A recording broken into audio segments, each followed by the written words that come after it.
name's Ryan. Today we're going to be talking about culture in the workplace. The point of this presentation is to start to train you guys up on what it's like to have culture in the workplace and start thinking about some things that you can use to implement good culture in your organization. Okay? So first things first, what is culture? Culture is a result from the development of an environment which contributes to interaction, accountability, and communication. Culture is something that it's a team effort. It's more of like a family involved product. Basically, it's an environment in which you've created based on interactions, how you guys hold accountability, and how you guys communicate with each other, right? Are we familiar with culture at all in the workplace before? Okay, good and bad ways, right? So with that said, has anyone ever worked in an environment that felt kind of gray or lacked personality? Yeah, pretty much everyone here, right? And on the flip side, has anyone ever worked in an environment that felt healthy, comfortable, or productive? Good. Okay, cool. So as long as you have a good grasp on culture, we're going to move over to the next slide. So what does culture look like at work? This is something that can be created by design or by default, right? So as a leader, if you're going into a new shift, a new year, or maybe a new position, it's fully in your control from the beginning or in the middle of something to create the environment you want, right? There are certain things and ways that you can do this, but we'll talk about it a little bit more later, but you always want to be in control of your environment overall, right? So you always want to kind of create your culture by design rather than by default. What I mean by default, I mean maybe there's a negative incident. Maybe there's some gossip, or some trash talking, or maybe there's just some disapproval from your subordinates or your team that might be going on, and that in and of itself can create a culture, good or bad, right? So, culture in the workplace, you can kind of create one, set a standard, set a foundation, or you can let the works of you guys' environment from the start kind of create its own. So, it's up to you, not always bad if it's by default, but oftentimes my experience is how I feel it can go. Next bullet point, kind of some food for thought, right? Is it in the power of you and your team, or is it the result of a negative incident, right? We kind of touched on that by default, right? Does that make some sense? Okay. Culture can be perceived differently depending on the environment, and as a leader, you always want to be, you always want the ball on your side of the court, right? So you want to have full control of the way that your team is perceiving what you're communicating, what you're asking of them. And you just want to make sure that as much delegation and responsibility you hand out to your team, you want to make sure that you still are in a good management position of your culture. Okay.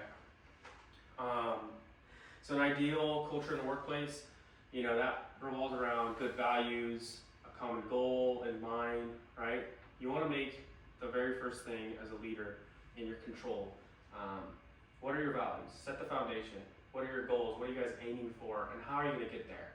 Are you guys going to create boundaries on how you communicate with each other? Are you guys going to create boundaries on what's acceptable in the workplace and what's not? How are you guys going to hold each other accountable, right? This is all stuff that you guys can create. Yes? What happens if you enter into a really negative culture as a leader and you're coming into it already and it's already been established and it's really negative? Yeah. In an environment like that, that's hard to kind of come in and you're kind of having to rebuild what kind of got torn down before you got that position. It's difficult, it's hard, but it's all about being vulnerable, right? So you can't come into a position where the culture might be lacking and pretend, that everything's gonna be fine now that you're here. You have to be vulnerable, you have to be transparent, you have to be honest with them, and you have to give the team that time and room and space to grow with you. They have to get to know you. It's a hurdle, it's a challenge, and it's difficult. And that is one of the issues with coming into a new position for a team that's already been working together for I don't know how long, right? As a leader, that's a challenge, but hopefully what you learned today, you can take that with you and overcome those kinds of challenges. So my answer to that is just be vulnerable, be transparent, and patient. The best way to overcome that and create a good culture is to lead by example. Patience is key, empathy is key, and we'll kind of touch upon that in just a minute. You can always introduce the idea that it's better to create a culture before a potential negative incident creates a negative culture, right? Similar to what you asked, but you're kind of already coming into a negative culture, so it is hard to bounce back. But once again, it's all about initiative, respect, and empathy. Okay.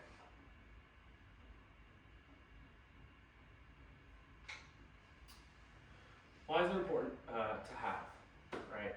Culture shapes the success of an organization, relationships can form, accountability is honorable, communication is professional and thorough, and it creates a family-like environment. So naturally, if you're in would you say, for those of you that have been in a negative and a positive work environment, would you say that you felt more motivated and eager to do your job well in a positive culture versus a negative? Oh, definitely. Right. So by having a culture, a good foundation of culture in your organization, naturally work performance improves, relationships form, right? You create some kind of bond in a family like connection with the people you work with every single day, up to 5 days a week, sometimes maybe more depending on your organization. So on top of that, accountability, right? Has it always been a hard conversation to hold somebody up to the standard that you guys are all kind of expecting out of each other? It always is hard, right? Mm-hmm. Culture might lessen that blow a little bit, right? So if you have a good culture in your organization, based on your relationships, the way you communicate thoroughly, which we'll touch on, accountability can feel more like a positive interaction rather than a disciplinary interaction, right? So if you sit here and you talk with, Billy about how he has gotten less reports in the week versus everybody else, whatever work environment you might be in, with a good culture, you can always rely on the respect that you have for each other. You can have a basic conversation. You can kind of dumb it down. At least that's how I like to approach it. Obviously, as leaders, we all have different approaches to that. But the moral of the story here, the better positive culture you have in your environment, the easier those steps are to take towards accountability and holding somebody accountable, right? Communication is professional and thorough. So by having a good culture, communication is taken very seriously. And I think at the root of it, at the root of a good culture, it's mostly through your communication skills, right? And your relationships. But if you're able to communicate professionally, but with good intent, right? Authenticity, empathy, compassion, and you're also able to communicate thoroughly, right? As a leader, this could be kind of tricky because if you over communicate something or over expect something out of somebody, that could come across as micromanaging. But in my opinion, that's where your relationships kind of, it falls back on those, right? It's the trust, it's the boundaries you have with each other and whatnot. But what I really want to talk about with thoroughness is maybe not a thing to show off to your team, but amongst leaders is you want to over communicate, right? You want to be, you want to make sure that you're on the same page, not over coaching. Do you know what I'm saying? So you don't want to over coach or anything like that, but you want to make sure that the goals are clear and concise as they possibly need to be. I know personally that's something that I can just mumble on and ramble on about whatever. So I'm working on that concise end, but once again, being thorough and over communicating in a positive light is beneficial in a cultural environment, and that's what helps create that culture, right? That doesn't just mean like expectations, it doesn't mean accountability, but communicating thoroughly and professionally also intertwines with vulnerability and transparency. If Billy comes in, he's having a bad day, well, create yourself an environment and a culture and have a relationship where you can talk about those things. You can talk about things that don't have anything to do with work, right? You can keep it professional, but communication isn't always just about work stuff. It's about just regular, natural human interaction, okay? This is very important, and honestly, might be one of the biggest reasons why people could enjoy coming into work. You want to make your team feel like you care about them, and how you communicate and how you allow them to communicate with you is very important to have a good culture of a work organization. Once again, just to sum up this slide, it creates a family-like environment, right? I've worked in environments where I feel like, I've made friendships and relationships that could last a lifetime, and quite frankly, they have. When you get down to a personal level outside of that work conversation or outside of just your day-to-day that you guys experience at your 9 to 5 or your office, there's something special about that, and honestly, that's what a great culture in a work organization can really provide. All right, so we have a video we're going to go ahead and watch. Bear with me since this PowerPoint wanted to be difficult. See if it's still over. Okay, we'll watch after this ad. Finish this bucket on your own. Enjoy your new car. Get your Hyundai Getaway sales event right now. Lease a Hyundai Palisade for $429 a month, or get up to $1,750 bonus cash. Visit your local Hyundai dealer today. All right. For how people spend their day at work. So, if you would you walk us typical day? Bear with me.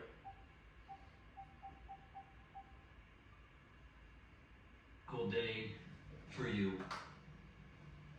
Yeah, great. Well, I generally come in at least 15 minutes late. I use the side door, that way Lumberg can't see me. And after that, I just sort of space out for about an hour. Space out?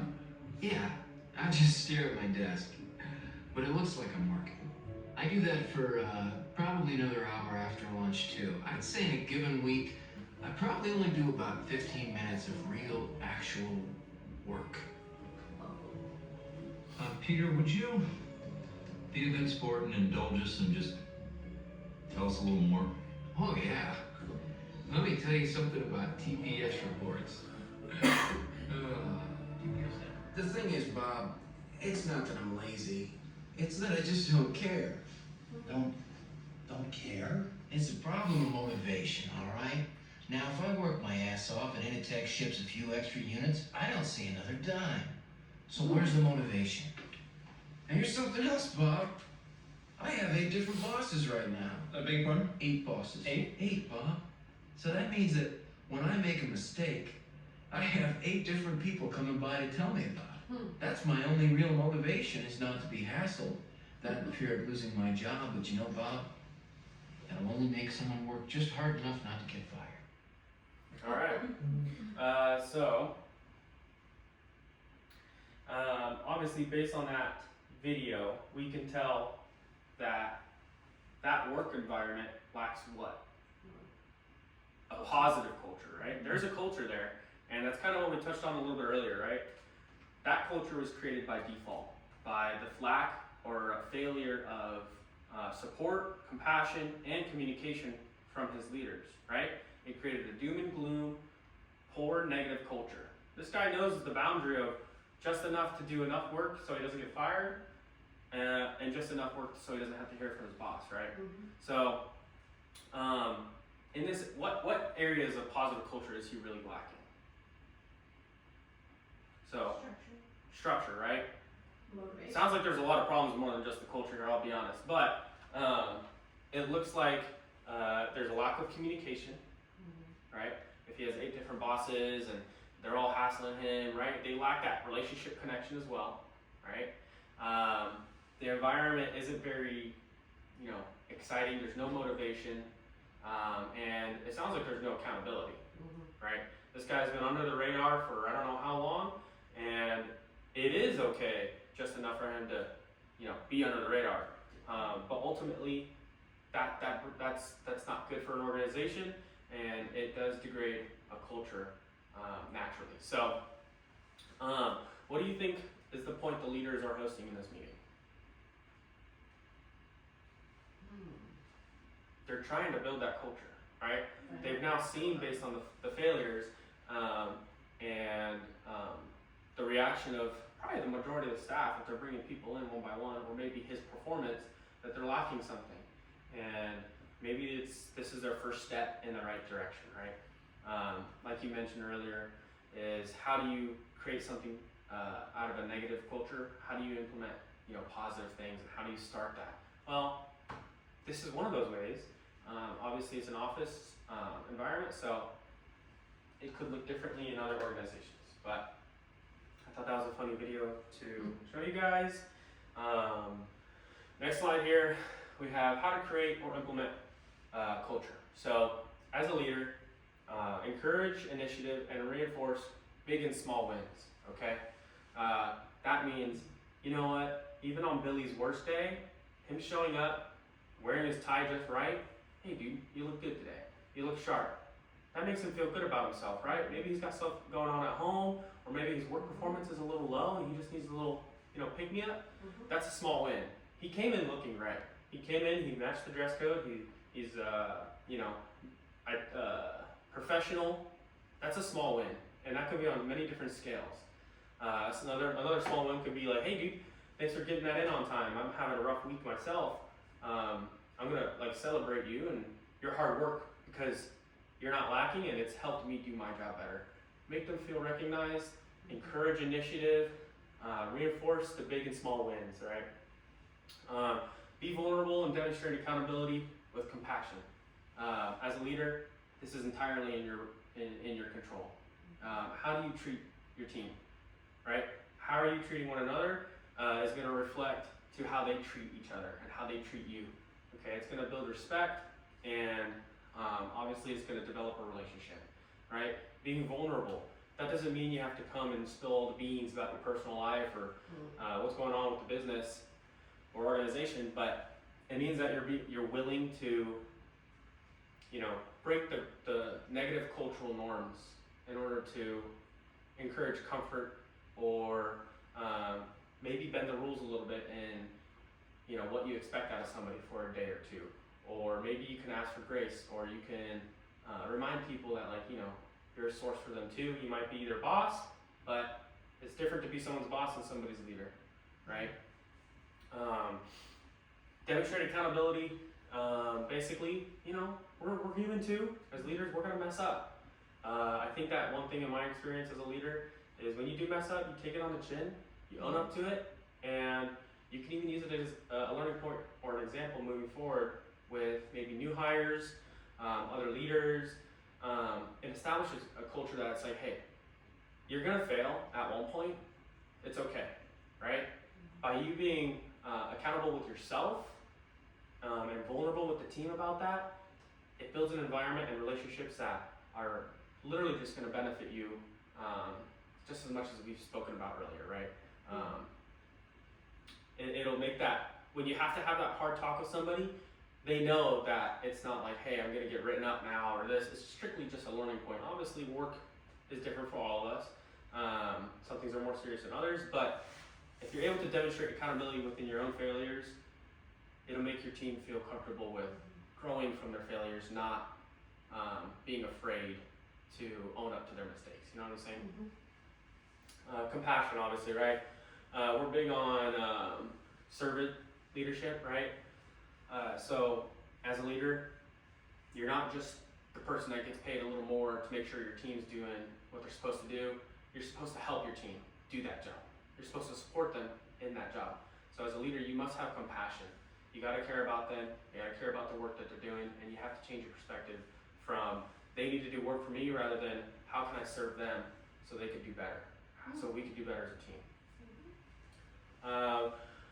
Additionally, create activities that involve team building. There's a ton of different team building exercises. Obviously nobody likes an icebreaker, right? So if you're walking into a new position or you have a new team with you, it sucks. Those icebreakers suck, but honestly, I think looking back, we can all appreciate learning those small little key points about our team members or our leaders when we participate in those. There are some fun, more unique ways to do this. Yeah, so I am more of a fan of maybe a fun mix and match game, where you're still kind of doing your authentic or your classic icebreaker where it's tell me something about yourself, blah blah blah, but rather maybe stand up, have people walk around, have one-on-one interactions, right? I think that tends to make someone feel a little bit better than standing in front of however many people, 20, 30 people, and oh, my name's Ryan, so and so this, create a little more comfortable environment. Get a one-on-one, hey, Alex, nice to meet you, I'm Ryan, how long have you worked here, blah, blah, blah. You can really break that down. It allows them to be more vulnerable and create a bond with that individual, and of course, maybe swap them up. Give them 5 minutes to do so. Just a little tip that I like to do. Also, adapt to change and look for new ways to improve how you support your team. As a leader, things are always gonna go wrong. On one level or another, one day or 1 week, you know, you're just gonna have something that's, well, that's a little hiccup in the road, right? But that's what you're there for. You're there to be smart, use your team to your advantage, and overcome that challenge by adapting to it. You know, by doing that, obviously, your team's gonna take a hit too, right? Typically. So finding new ways to support them, finding new ways to help them out. Hey man, per California state law, you can only get so and so amount of breaks, but you know what today, Billy? Go take a quick 5, man, like you're good, right? Adapt, right? Be a leader, support them, and lead with compassion, and be ready to change and improve ways on how you support your team. And lastly here, delegate new responsibilities and task management, right? Imagine going to a job and say, hey man, you gotta do this, this, this, and this every single day, that's it, right? But this person comes up to you after a while, hey, I have an idea about this, I don't think so. You shoot them down, right? No, you should listen, you should take it into consideration, be ready to adapt and change, and then think about how you can delegate new responsibilities and task management to your team. If I give Alex here a new responsibility for next week, that's going to automatically encourage initiative. It's going to reinforce whatever win he comes out of, and it's going to also inspire the rest of the team to follow up and bring their own creativity or bring their own initiative to any new project that you might have. So by delegating or creating responsibility for someone to maybe just manage current tasks, that alone is going to make them feel special, right? That alone is going to create a good environment and a good culture that people are going to want to be a part of because they feel more than just the regular 9-to-5 office cubicle worker, right? This is going to help them feel more important, like their work matters, because it does. And what's important here is creating that culture where people feel that way, and they know that, and they feel it, and it's genuine. So that pretty much just wraps up the presentation. I hope you guys got some good pointers and a good idea of what it's like to have culture in the workplace and how important it is to have it in your organization. So with that said, do you have any questions? Perfect. Well, thank you guys. Appreciate it.